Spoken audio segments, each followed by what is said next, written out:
Bien, le thème du festival cette année, c'est un thème qui nous va un peu comme un gant parce que, d'une part, il est vraiment dans nos préoccupations quasi permanentes au niveau des formations ici, et puis il est d'actualité, je dirais de la mauvaise manière, parce que depuis déjà quelques mois, il y a eu beaucoup d'articles sur la cybercriminalité, sur les mafias, sur l'immigration, sur la montée du chômage et la crise économique, avec toujours ce discours un peu lancinant qui était de dénonciation très basique de la mondialisation.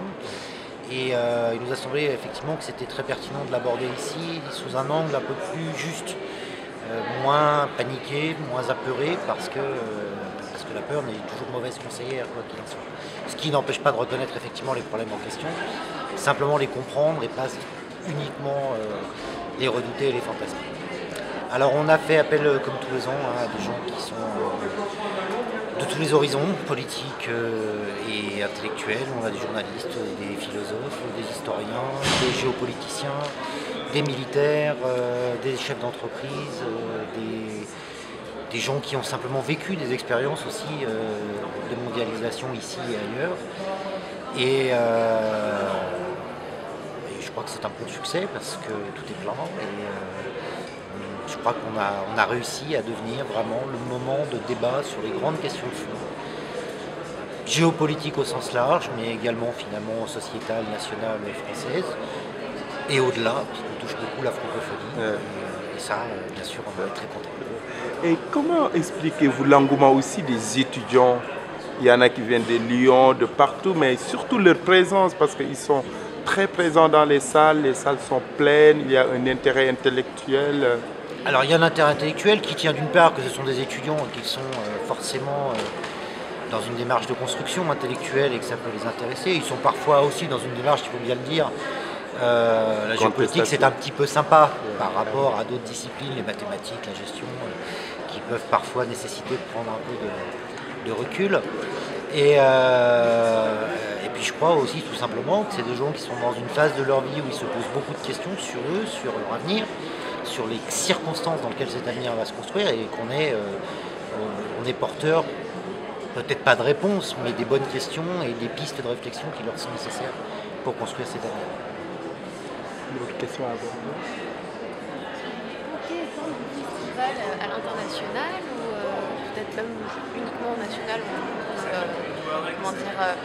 organiser le festival à Paris, le décentraliser en fait. Exactement, le décentraliser à Lyon, à Bordeaux. C'est uniquement à Grenoble parce Alors, que c'est une bonne question. pour des raisons d'organisation, pour des raisons... Alors, est-ce que c'est pas vraiment des raisons de pouvoir, c'est pas une question de s'accaparer la chose, on n'a absolument rien contre le fait que d'autres festivals similaires, par exemple, puissent émerger à un moment donné ailleurs. Mais pour des raisons d'organisation, en dehors éventuellement de conférences délocalisées effectivement sur Paris, ça pourrait être pertinent ici et là. Le festival restera, je pense, encore longtemps grenoblois et je ne vois pas pourquoi ça changerait. Mais avec cette vocation d'abord de faire venir des gens de toute la francophonie, la vocation petit à petit d'y inclure aussi des réflexions qui viennent du monde anglo-saxon et d'ailleurs, avec la difficulté que quand on fait un festival, c'est-à-dire qu'on a des salles et qu'on veut du public, il faut nécessairement le faire dans une langue que les gens sont capables de suivre et d'appréhender. Donc le français restera la langue dominante, en tout cas je ferai tout pour. Et en plus je crois que la langue française et la communauté intellectuelle francophone porte un regard sur les choses, une certaine façon de penser qui est peut-être pas meilleure, mais différente de celle du reste du monde. Et je pourrais dire la même chose des modes de pensée induites par les langues chinoises, par les langues arabes, par les langues anglo-saxonnes aussi. Les Indiens ne voient pas le monde comme nous et ils ne font pas de la géopolitique comme nous.